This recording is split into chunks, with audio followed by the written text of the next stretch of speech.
Gloria a Dios. Gloria al Señor, hermanos. Bendito sea el nombre de nuestro Dios. Quiero invitarles, hermanos, a que con esa reverencia puedan ponerse en pie. Vamos a orar en esta ocasión, pidiéndole al Señor nos entregue su palabra, y también vamos a pedirle a Él haga la obra en estas peticiones de oración. Para nuestro Dios no hay nada imposible, hermanos. Vamos a orar entonces. Padre que estás en los cielos, esta noche, Señor, al acercarnos al trono de la gracia, sabiendo, Señor, que tú nos escuchas y nos socorres, venimos ante ti, Señor, a poner nuestras vidas necesitadas de tu amor, de tu respuesta y de tu favor.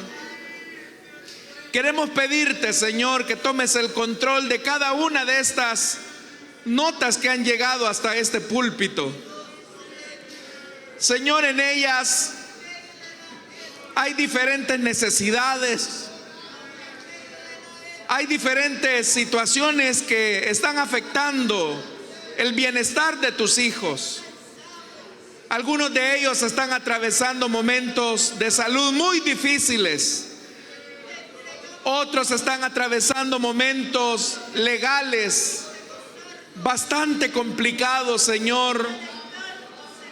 Otros están atravesando la separación de su cónyuge. Otros están atravesando la rebeldía de sus hijos. Y esto, Señor, les ha quitado la paz a muchos de ellos.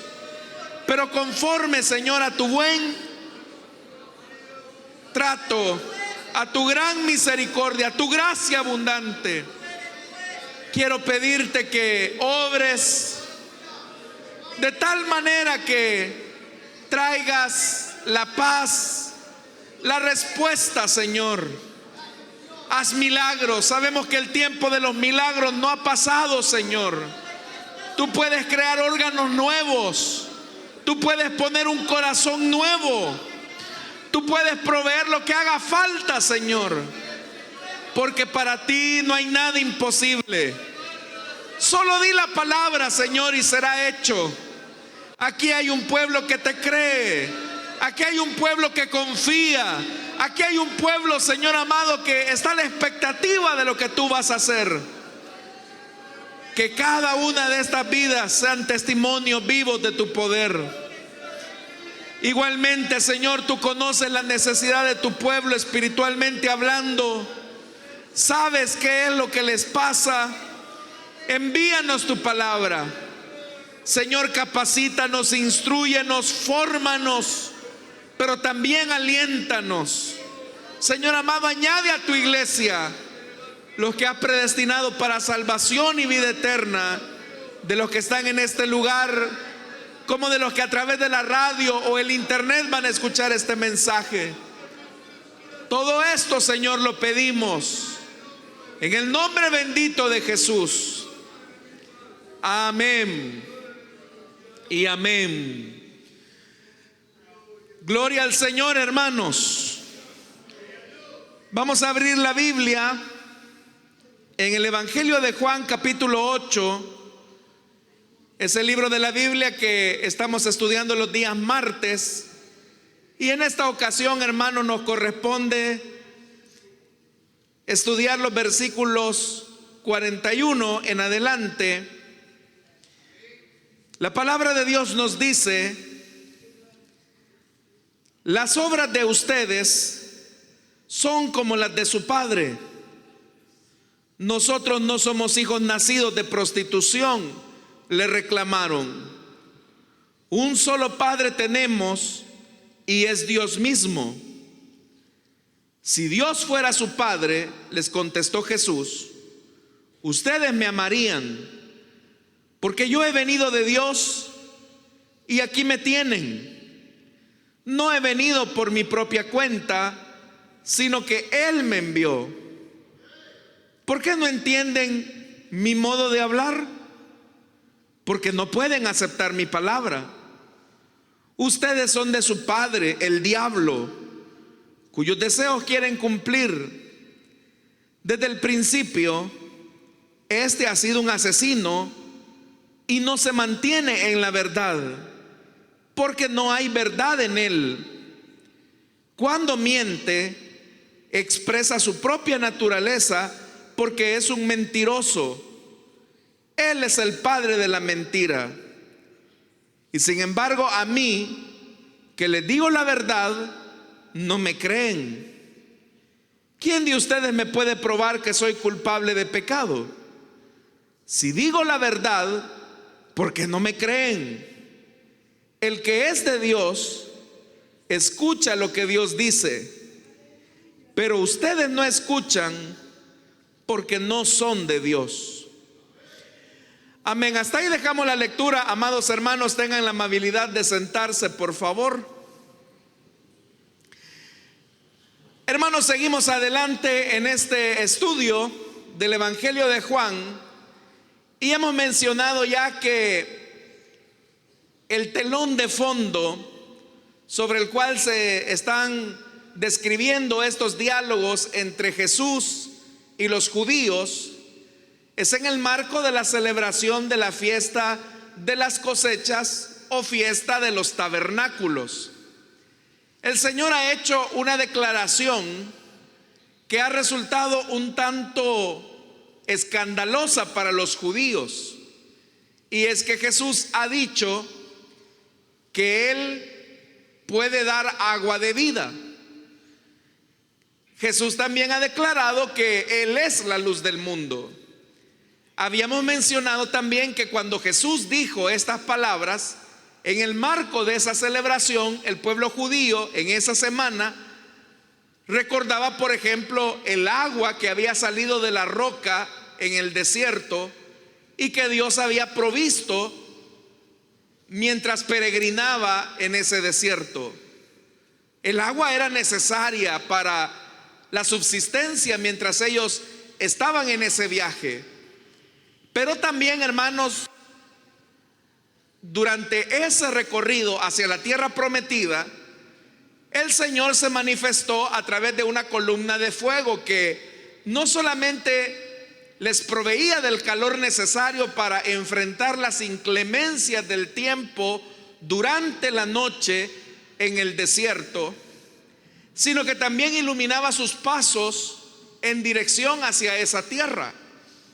Todos esos elementos eran vitales, eran necesarios. Pero también, hermanos, es importante que recordemos que Israel, cuando salió de Egipto, salió para convertirse en una nación de libres. Ellos venían de la esclavitud en Egipto. Pero ¿cuándo comenzó la libertad realmente de los hebreos? La libertad de los hebreos comenzó en el momento en que el Señor se aparece a Moisés y el Señor le revela su nombre. Cuando el Señor le dice a Moisés que vaya a Egipto a liberar a su pueblo de la esclavitud, Moisés le pregunta al Señor: ellos me van a preguntar por tu nombre, ¿y qué les voy a decir? Cuando te pregunten, les dijo el Señor, tú le vas a decir que yo soy te envía. Es decir, la revelación del nombre de Dios era el comienzo de ese proceso de liberación que ellos iban a tener. Porque conocer el nombre de Dios implicaba conocer el carácter, la esencia, la naturaleza de lo que Él era. Y eso tiene mucho sentido porque ahora que nos encontramos en el Evangelio de Juan, Jesús ha dicho: conoceréis la verdad y la verdad los va a hacer libres. ¿A qué verdad Jesús estaba refiriendo? A la verdad revelada, a la verdad manifestada de lo que Él era. ¿Y quién era Él? Él no era un simple judío, no era un simple maestro. En apariencia parecía un judío más, pero en su obra y en su palabra no lo era. era el Hijo de Dios. Pero ellos se resisten a aceptar ese testimonio que los encamina hacia la libertad. Y por eso es que ahora ellos mencionan que nosotros, dice, nunca hemos sido esclavos de nadie. Y eso es una mentira. Porque en diferentes momentos de la historia de Israel, ellos estuvieron en una condición de esclavitud. Y el Señor les ha dicho que al permanecer en esa condición de esclavitud, ellos iban a morir en sus pecados, que era lo peor que podía ocurrir. Recuerde esto, Jesús les ha dicho: donde yo voy, ustedes no pueden ir, y en sus pecados morirán. Si pudiéramos traducir esas palabras al Éxodo, sería tanto como que Moisés le hubiera dicho a Israel: donde yo voy, ustedes no pueden ir, y aquí en Egipto van a morir siendo esclavos. Un equivalente sería eso. Obviamente que la palabra de Jesús es superior, porque la única manera en que el ser humano se encamina hacia la libertad, o dicho de otra manera, la única forma en que una persona sale de su esclavitud y se dirige hacia la libertad, lo primero es que conozca quién es su libertador. En aquel entonces, en la época de los hebreos, Moisés era el libertador, y a Moisés se le había revelado el nombre de Dios. Pero en este momento, Jesús es el único libertador, y no es que Él trae el nombre de Dios, Él porta el nombre de Dios. Por eso es que Él ha dicho: yo soy la luz del mundo, y el que me sigue no andará en tinieblas, sino que tendrá la luz de la vida. Entonces quiero que usted note esto, porque todo esto, hermanos, es una celebración que los judíos están teniendo. Jesús les está diciendo: ustedes no pueden hablar de plena libertad porque siguen dominados hacia el pecado.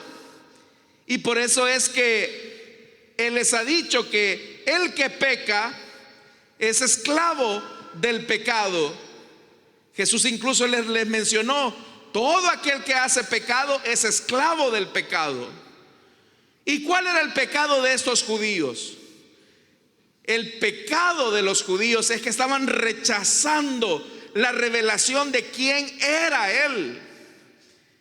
Y ante eso Jesús les dice que ellos, sin lugar a dudas, van a morir en esa condición de esclavitud que los va a conducir hacia el pecado. Ante eso los judíos responden y dicen: nuestro padre es Abraham. Y Jesús les dice: no se engañen, porque es probable que ustedes a lo mejor tengan sangre de Abraham, porque eran el pueblo de Israel. Pero lamentablemente lo que ustedes quieren hacer conmigo no es lo que Abraham hubiese querido. ¿A qué se estaba refiriendo Jesús? Usted recordará ya en el libro de Génesis, cuando Abraham estaba fuera de su tienda, y dice la Biblia que Abraham vio que venían 3 peregrinos. Uno de ellos, hermanos, era Dios mismo el que se estaba acercando a Abraham, acompañado de 2 ángeles. Y el Señor le trajo un mensaje a Abraham, el cual Abraham recibió gustosamente.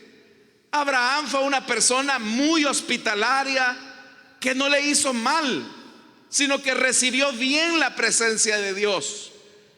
Y Jesús les dice: si ustedes fueran hijos de Abraham, como dicen ser, no me tratarían así, y lo que es más, no intentarían hacer lo que quieren hacer, que es quitarme la vida.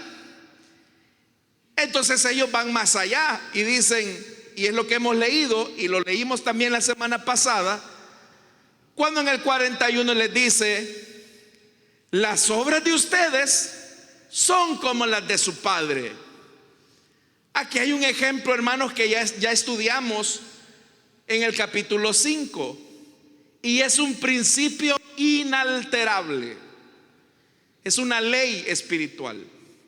Así como hay leyes en la física, existen leyes, hermanos, que rigen el universo, también hay leyes espirituales que rigen el universo. Y una ley importante es que el Hijo no puede hacer nada sino lo que ve hacer a su Padre. Y es un principio que hasta el mismo Señor Jesús no pudo traspasar. Es decir, Jesús hizo lo que vio hacer a su Padre. Y todo lo que Jesús hizo fue santo, fue bueno, fue perfecto, porque su Padre que estaba en los cielos era santo, bueno y perfecto. Ellos también tenían a un Padre, y ellos van a replicar lo que han visto de su Padre. Por eso es que en el 41 dice: las obras de ustedes son como las de su Padre. Nosotros tenemos un dicho popular que reza más o menos de la siguiente forma: de tal palo, tal astilla. Con eso lo que queremos decir es que así como es el Padre, así es el Hijo.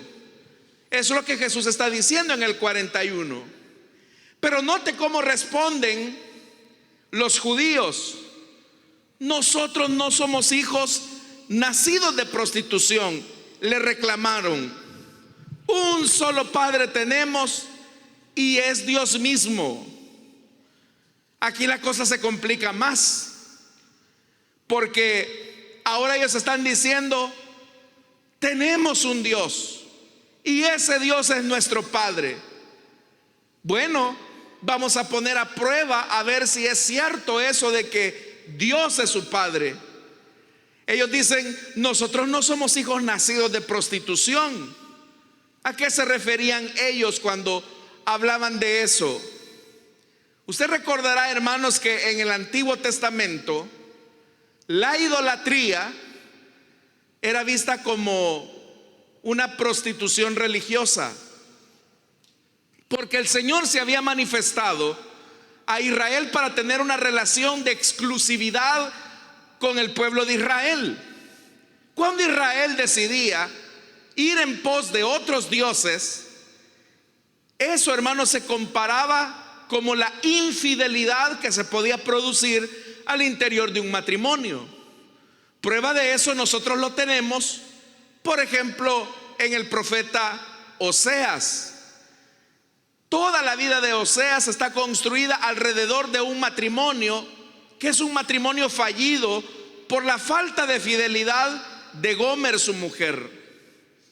Pero así había sido la relación de Israel con Dios, una relación de tanta infidelidad.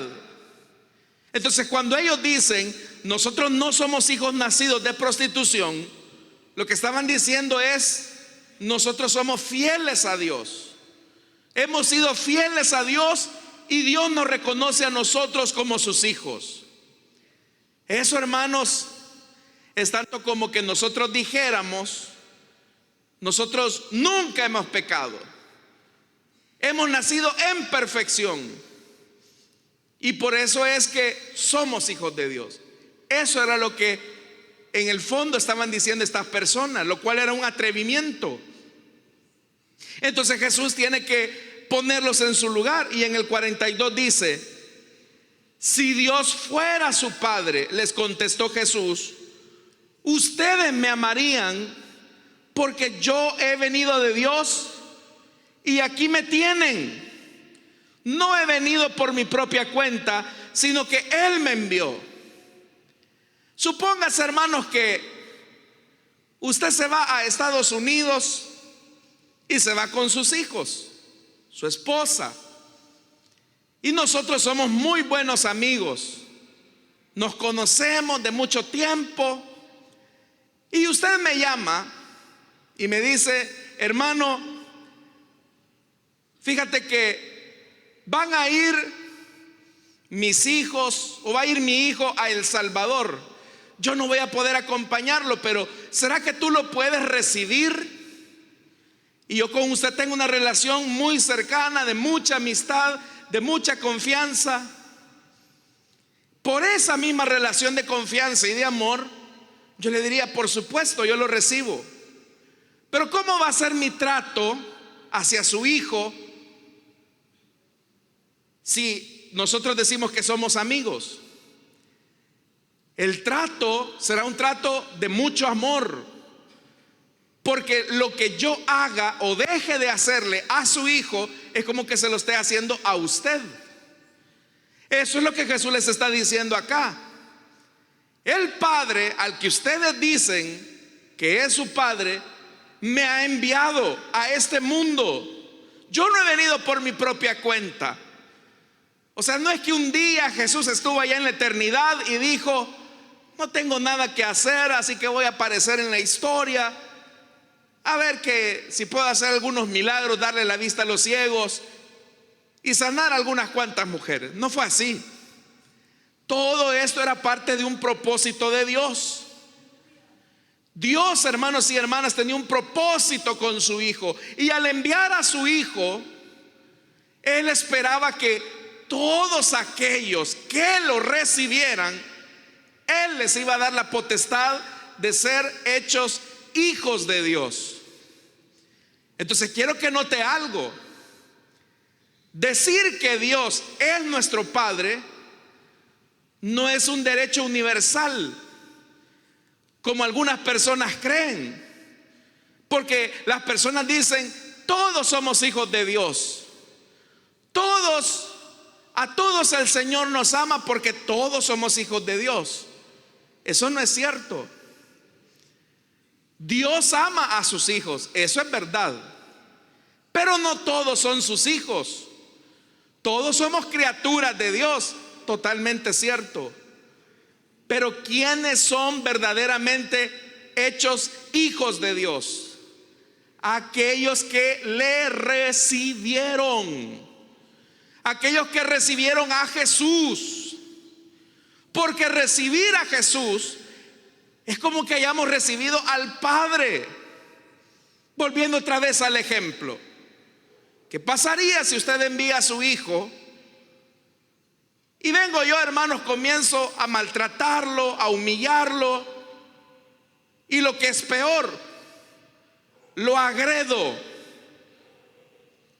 Obviamente que nuestra amistad se vería afectada, y lo que es peor también, eso nos llevaría a una enemistad, porque yo estoy despreciando a su hijo. Es que si desprecio a su hijo, es como que lo esté despreciando a usted.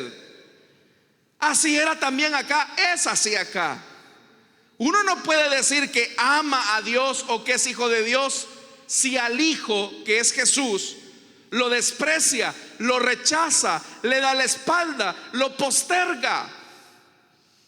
Y por eso es que el Señor les dice: si ustedes fueran hijos de mi Padre, ustedes me amarían, porque yo he venido de Dios y aquí me tienen. No he venido por mi propia cuenta, sino que Él me envió. Y Jesús les hace una pregunta: ¿por qué no entienden mi modo de hablar? Es una pregunta retórica. ¿Por qué no entienden mi forma de hablar? Hermanos,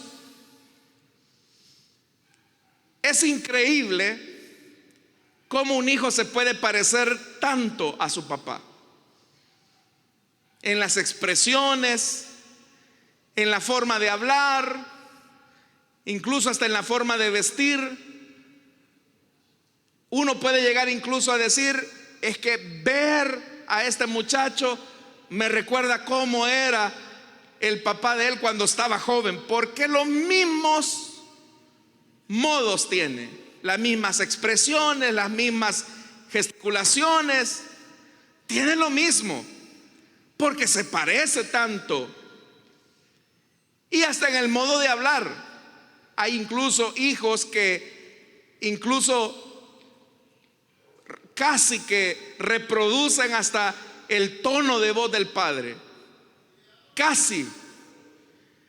Entonces, pero Jesús acá les dice: ¿por qué no entienden mi modo de hablar? Porque si ustedes dicen que Dios es su Padre, entenderían que mi forma de hablar es parecida a la del Padre.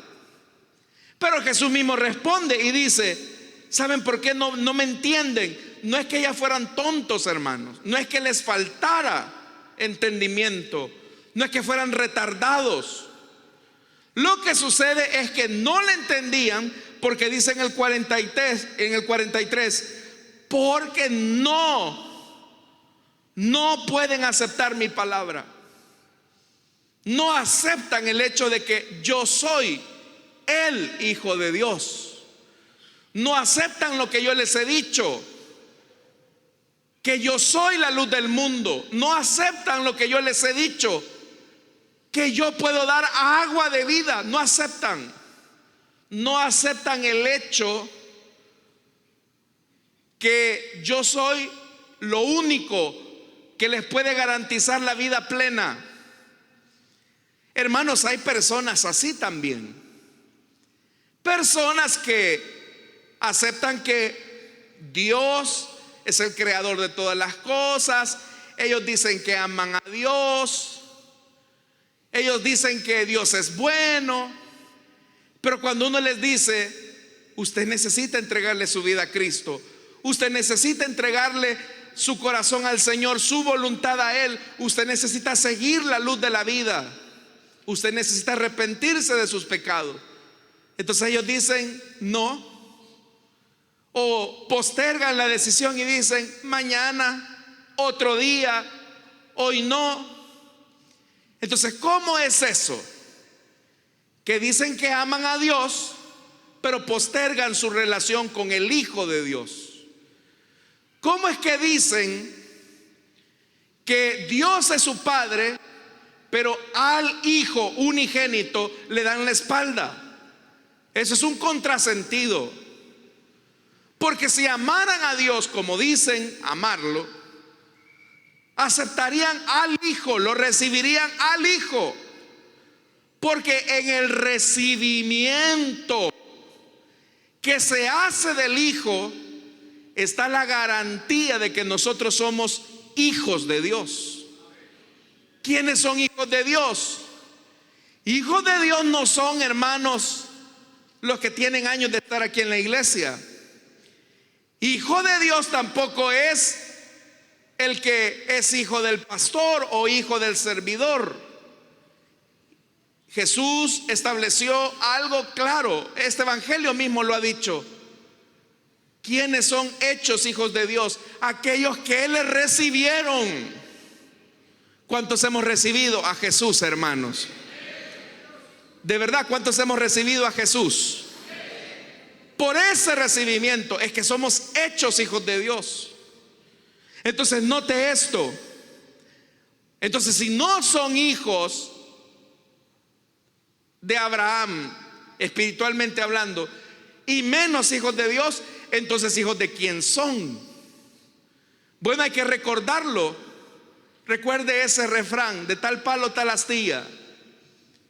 El principio inalterable, la ley del ejemplo. El hijo solamente reproduce lo que ve hacer a su padre. Bueno, veamos quién era el padre de esta gente.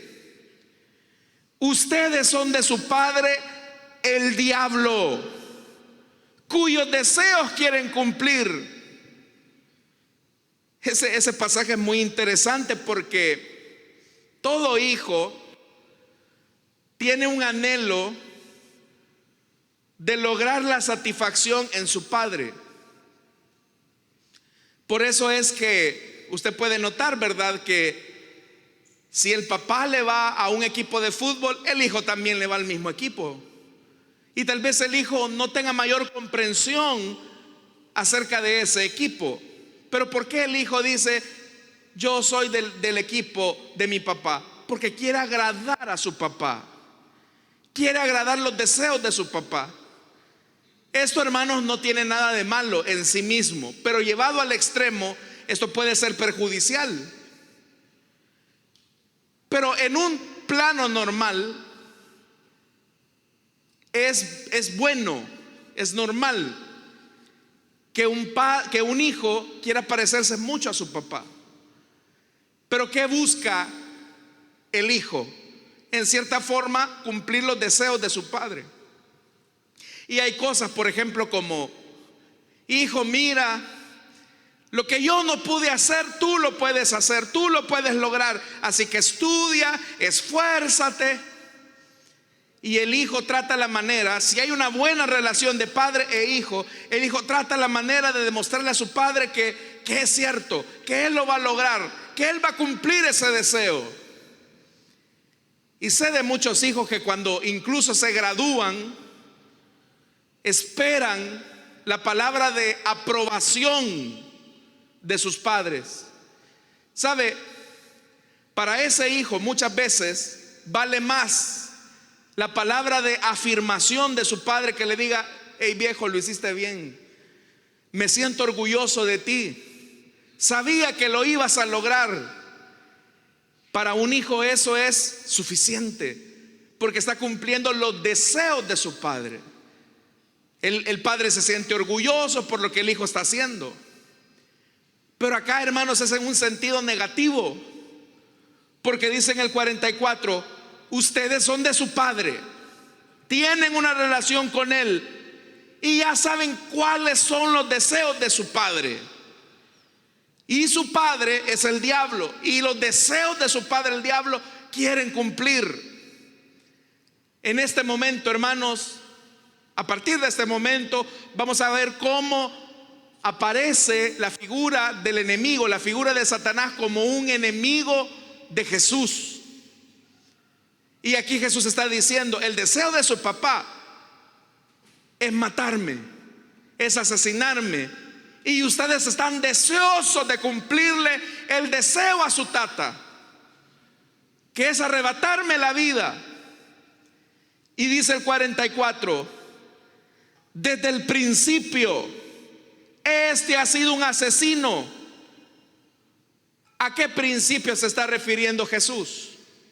Cuando hablamos del principio, hay que recordar el libro de Génesis, el libro de los orígenes. El origen de la vida, el origen del matrimonio, el origen de la familia, el origen de todo lo creado. Pero también es el origen del pecado. Y también es el libro donde se nos describe el origen del primer asesinato. ¿Cuál fue el primer asesinato que hubo en la historia de la humanidad, hermanos? Correcto, el asesinato, el fratricidio de Abel, cuando Caín, hermanos, asesinó a su hermano Abel. Es cierto que el autor material de ese asesinato fue Caín, pero el autor intelectual, el que se escondía en la motivación, en el espíritu, era Satanás. Porque Satanás, hermanos, anhela la muerte. Cuando Jesús se refería a que aquel que hace el pecado es esclavo del pecado, se estaba refiriendo también, hermanos, en cierta forma, al que ha sido nuestro verdugo por mucho tiempo. Satanás es el que nos esclaviza en el pecado. Uno puede decir: no, si estas costumbres o estas cosas que yo hago, las hago desde hace mucho tiempo.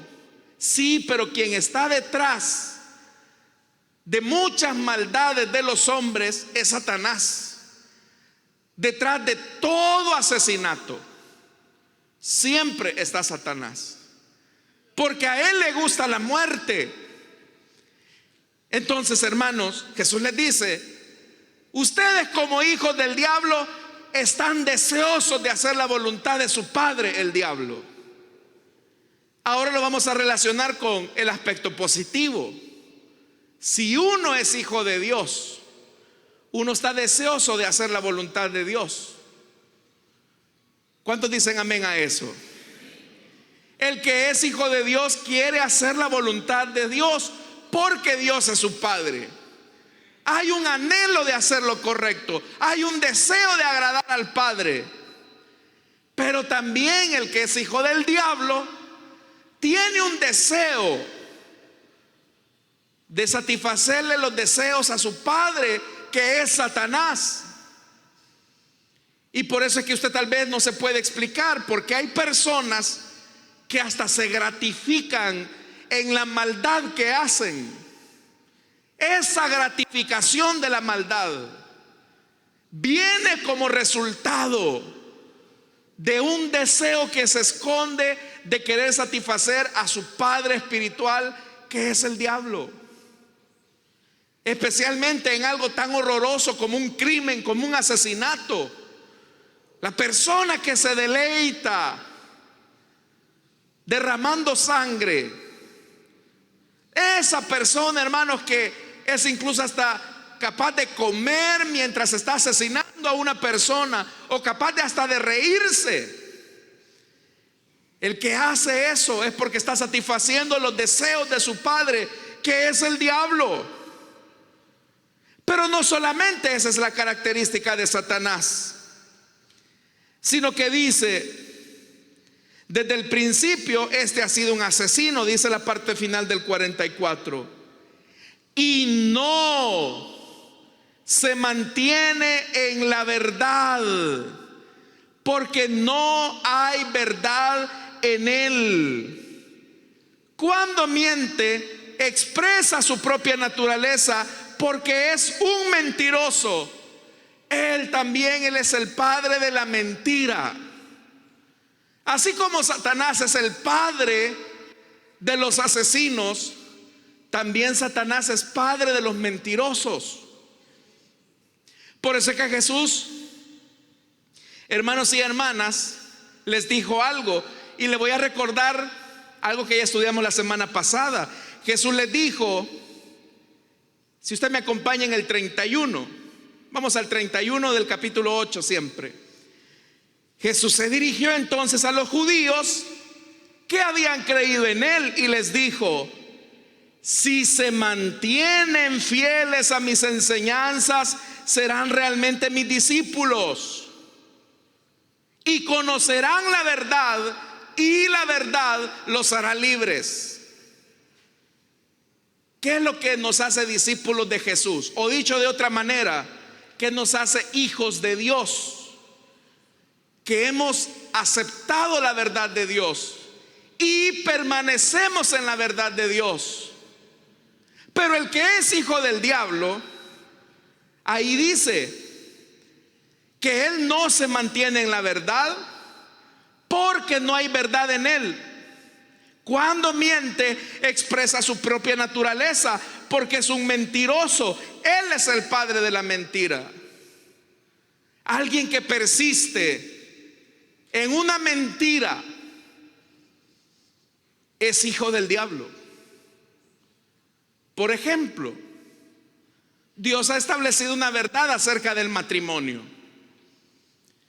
¿Y cuál es la verdad que Dios ha establecido acerca del matrimonio? Por ejemplo, la verdad de la fidelidad. Que si somos fieles a nuestro esposo o a nuestra esposa, vamos a ser plenos en nuestra relación, vamos a ser plenos como hombres, vamos a ser plenos en el caso de las que son mujeres. Pero ¿cuál es la mentira que dice el diablo? Mira, si hay tantas mujeres en el mundo, que a cada hombre le tocan por lo menos 7 mujeres. Y hay gente que para justificar sus adulterios dice: hermano, ¿y por qué Dios solamente nos deja tener una sola mujer? Si hay más mujeres que hombres. Mire, si hasta Salomón, dice la Biblia, que tenía 1000 mujeres, entre concubinas y esposas. Así que no tiene nada de malo que yo le dé más amor a otras mujeres. Eso que está diciendo ese hombre es una mentira del diablo. Porque lo que esa gente no dice son las terribles consecuencias que hay cuando desobedecemos el principio de Dios, que nos ha unido en fidelidad hacia nuestro esposo o hacia nuestra esposa. Pero aquel que permanece en la mentira dice: no, ojos que no ven, corazón que no siente. Y hay gente que se da esas licencias. Pero ¿qué es eso, hermanos? Eso es permanecer en la mentira. Y por lo tanto es ser hecho uno hijo del diablo, porque él es un mentiroso. Pero la mentira también puede ser en otras cosas. La mentira puede extenderse también en nuestras relaciones. Cuando nosotros, para alcanzar un fin, engañamos, estafamos, mentimos, para lucrarnos de alguien, tratamos la manera de ver cómo le aplicamos lo que se conoce como la cultura del vivo. Eso también, hermanos, demuestra que somos hijos de la mentira y por lo tanto somos hijos del diablo. ¿Cuál es la mentira que los judíos están abrazando? La mentira que los judíos están abrazando es que pueden estar ahí en una fiesta religiosa dándole gracias a Dios porque tienen la tierra y qué bendición y cómo el Señor nos ha prosperado, pero por dentro tener deseos de asesinato hacia el mismo Hijo de Dios. ¿Quién es aquel también que vive en una mentira? Aquel que dentro de una iglesia tiene una vida doble, tiene una vida de hipocresía. Entonces, hermanos, ya usted puede ir notando hacia dónde Jesús nos lleva. Y es, ¿quién es verdadero hijo de Dios? El verdadero hijo de Dios es el que se mantiene fiel a sus enseñanzas, es el que se mantiene en la verdad. Pero el que es hijo del diablo es el que acomoda las exigencias de Dios a su conveniencia. Dice el verso 45: sin embargo, a mí, que les digo la verdad, no me creen. No me creen. ¿No acaso nosotros le decimos a nuestros hijos: hijo, dime la verdad, no me vayas a mentir? ¿A quién de nosotros nos gusta que nos vean la cara, hermanos? Como decimos popularmente, ¿a quién de nosotros le gusta que nos tomen el pelo o nos engañen y nos estafen o nos mientan? A nadie. Por eso es que le decimos a nuestros hijos: mira, hijo, me vas a enojar más porque me mientas que por lo que has hecho, así que dime la verdad. Queremos la verdad, porque hay un principio clave en la verdad. Al conocer la verdad, somos libres. Somos libres. Pero ellos, hermanos, están teniendo acá a la verdad de Dios y no le creen. Y Jesús se hace la pregunta: ¿quién de ustedes me puede probar que soy culpable de pecado? Si digo la verdad, ¿por qué no me creen? Vaya, pongamos las cosas en orden. ¿Por qué no me creen? Porque tengo una vida doble, porque acá les digo una cosa, pero en privado hago otra. Hagamos algo. ¿Quién de ustedes a mí me reprocha de pecado?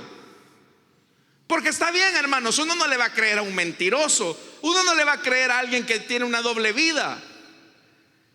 Pero el ser más veraz, más sincero, más puro, más diáfano que ha pisado este planeta es el Señor Jesús. En Él no hay mentira, pero lo están tratando como mentiroso. A ver, ¿quién de ustedes me echa un pecado?, dijo Jesús. Y ahí se quedaron todos ellos pensando y no le hallaron nada. Entonces está bien que uno tenga una reserva hacia un mentiroso, hacia alguien que no cumple su palabra. Pero Jesús, ¿quién puede dudar de la palabra de Jesús? ¿Cuántos sabemos que Jesús cambia la vida, hermanos? Porque estas personas, entonces, cuando se les predica del evangelio, no permiten que Jesús cambie sus vidas. Lo están tratando como mentiroso. Cuando a una persona se le presenta el mensaje del evangelio y lo rechaza, es tanto como que estén tratando a Jesús de mentiroso. No creo del todo, Jesús, de que tú puedas cambiar mi vida.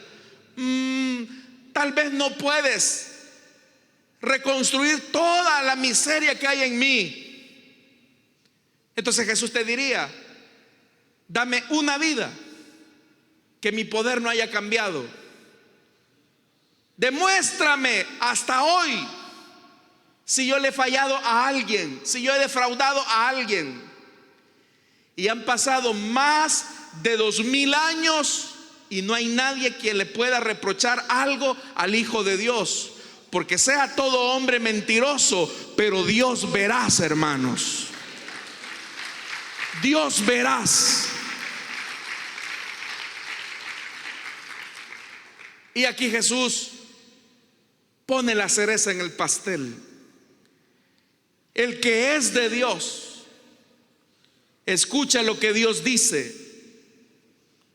El que es de Dios escucha lo que Dios dice. Ya Jesús habló acerca de que también es el pan de vida que descendió del cielo. Y recordando, hermanos, el libro de Deuteronomio, Dios le recordó a su pueblo que no solo de pan vivirá el hombre, sino de qué, de toda palabra que sale de la boca de Dios. Porque para nosotros es una necesidad congregarnos. ¿Por qué para nosotros es una necesidad leer la Biblia? ¿Por qué para nosotros es una necesidad orar? Por lo que dice ese 47, el que es de Dios escucha lo que Dios dice. Usted sabe, hermanos, yo sé de gente que si su esposa o su esposo no los trajera a la iglesia, ellos no vendrían de su propia iniciativa. Sé también de hijos que si sus padres no los traen a la iglesia, ellos de su propia iniciativa no vendrían, y eso es peligroso. Yo no sé, hermanos, cómo la pasó usted durante el confinamiento de la pandemia. Yo tenía muchas expectativas de que los cultos se iban a llenar, y creo que esas eran las expectativas de todos los pastores del mundo. Porque para un cristiano nacido de nuevo, verdadero hijo de Dios, que ha recibido a Jesús en su corazón y en su vida, es una necesidad escuchar la palabra de Dios. Yo no sé si para ustedes es una necesidad congregarse. No todos. ¿A cuántos los han traído aquí a la fuerza? Es que si usted viene por costumbre, usted no va a disfrutar esto. Se va a estar restregando en la silla, va a estar viendo el teléfono, va a estar platicando, y algunos hasta ya se durmieron. Déjele ahí, hermano. Pero para el que de verdad es una necesidad alimentarse de la palabra de Dios, es porque es nacido de Dios. Necesita alimentarse del pan vivo que descendió del cielo. Los que no, dice el versículo 47 en la parte final, ¿saben por qué ustedes no me escuchan? ¿Saben por qué no me oyen? Sencillo, porque no son de Dios. Y eso es terrible, porque al no ser de Dios, Jesús ya dijo, son esclavos del pecado. Y si son esclavos del pecado, ciertamente morirán. Todos acá, hermanos, hemos recibido el testimonio de la palabra que nos ha dicho que Jesús es la luz del mundo, que el que lo sigue no andará en tiniebla. Nosotros estamos en este camino hacia la libertad, y vamos en ese camino hacia la libertad porque Jesús es nuestro libertador, porque su palabra nos hace libres. Y conoceréis la verdad, y la verdad nos hará libres. Y la primer verdad tiene que ver con el nombre de nuestro Dios.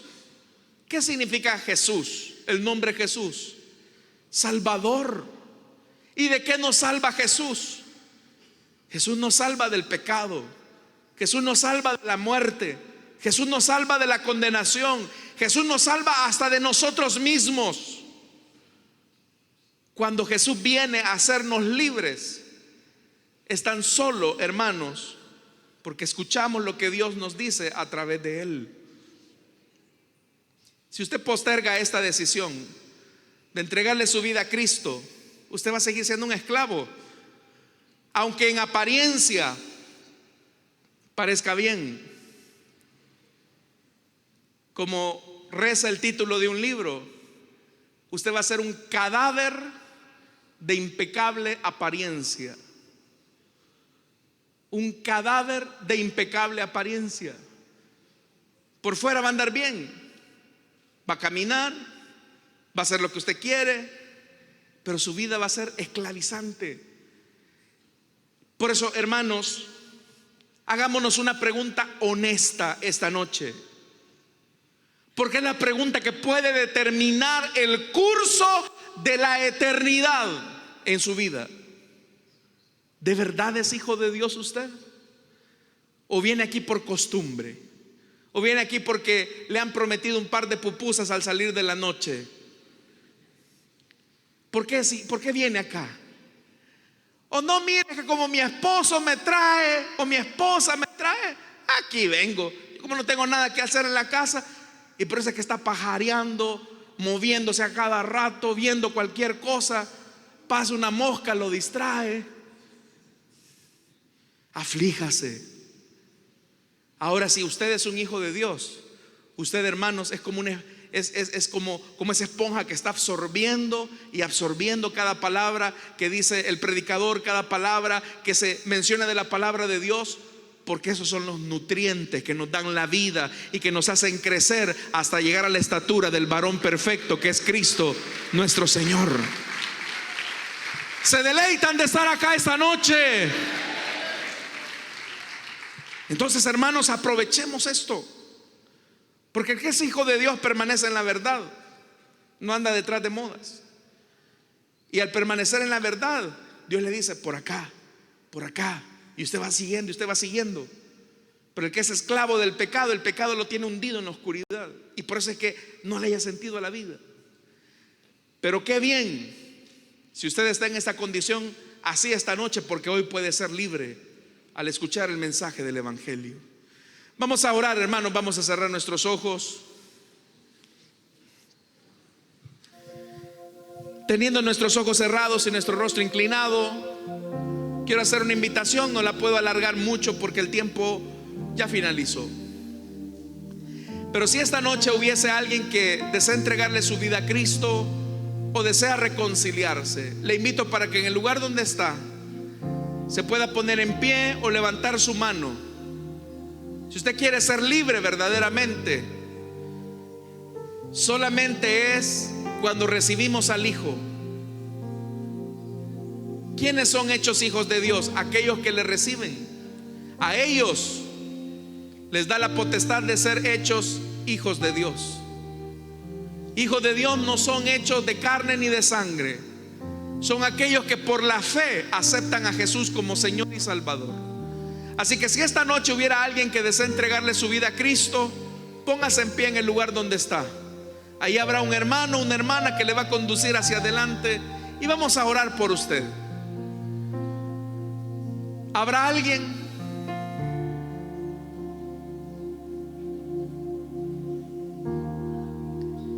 Igualmente extiendo la invitación, si hubiera alguien que desea reconciliarse, póngase en pie o levante su mano. Dios le bendiga a la jovencita. Pasa adelante, hija, quiero orar por ti. Bienvenida. ¿Hay alguien más que, como esta joven, desea entregarle su vida a Cristo o desea reconciliarse? Venga, póngase en pie y reciba la libertad que solo Jesús puede dar. ¿Habrá alguien más? Hágase esta pregunta: ¿de verdad soy hijo de Dios? ¿De verdad yo soy hija de Dios? ¿O creo serlo? Si tú no tienes esa seguridad, hoy la puedes tener, recibiendo el perdón que solo Cristo puede dar. Un minuto más. ¿Habrá alguien? ¿Quieres entregarle tu vida a Cristo, joven? Ven, ponte en pie. Vamos. Igualmente, si usted se alejó del Señor, este es el momento para entregarle su vida a Cristo. Vamos a orar ya, hermanos, pero si en lo que estoy orando hay alguien más, no se pierda esta oportunidad, porque hoy el Señor es capaz de limpiar todo pecado. Yo mañana no le garantizo que tendrá esta oportunidad.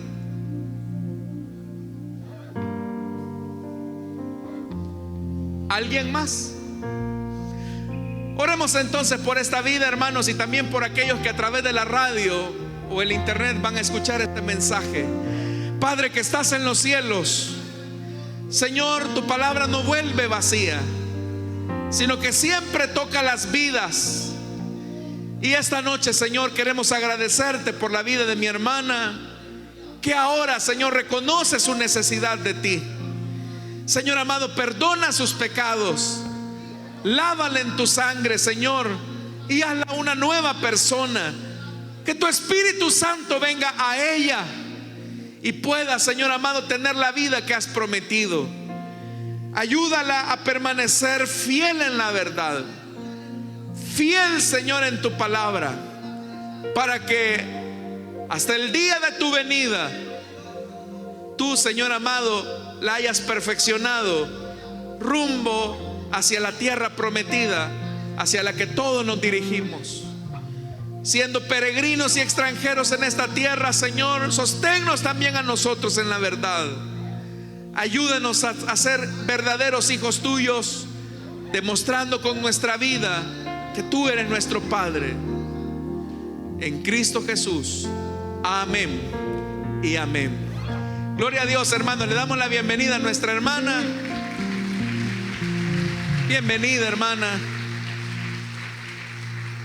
Hermanos, vamos a orar en esta ocasión por nuestras ofrendas y nuestros diezmos. Vamos a pedirle a Él que sea Él quien bendiga nuestras aportaciones.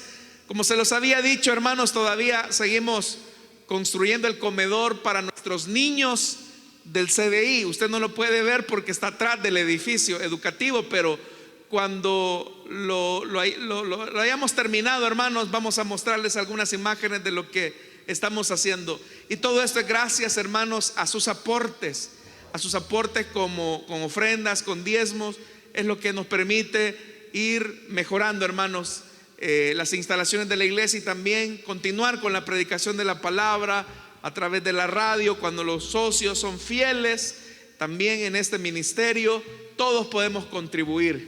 Así que, creo que aquí hay algunas imágenes, hermanos. Pues aquí están los hermanos. Usted puede ver que ya se colocó parte del techo, se está construyendo el área de la cocina. Esto es en la parte de atrás del edificio educativo, hermanos, y ahí queremos, Dios mediante, tener el comedor de los niños. Pero como les repito, hermanos, esto es posible gracias a sus aportes, gracias a los que son socios del CDI. Así que vamos a orar, hermanos. Padre que estás en los cielos, te damos las gracias, Señor, por esta oportunidad que tú nos concedes de poder ser parte de tu obra. Bendice, Señor, a todos aquellos hermanos y hermanas que se hacen participantes de este esfuerzo. Todo lo pedimos en el nombre de Jesús.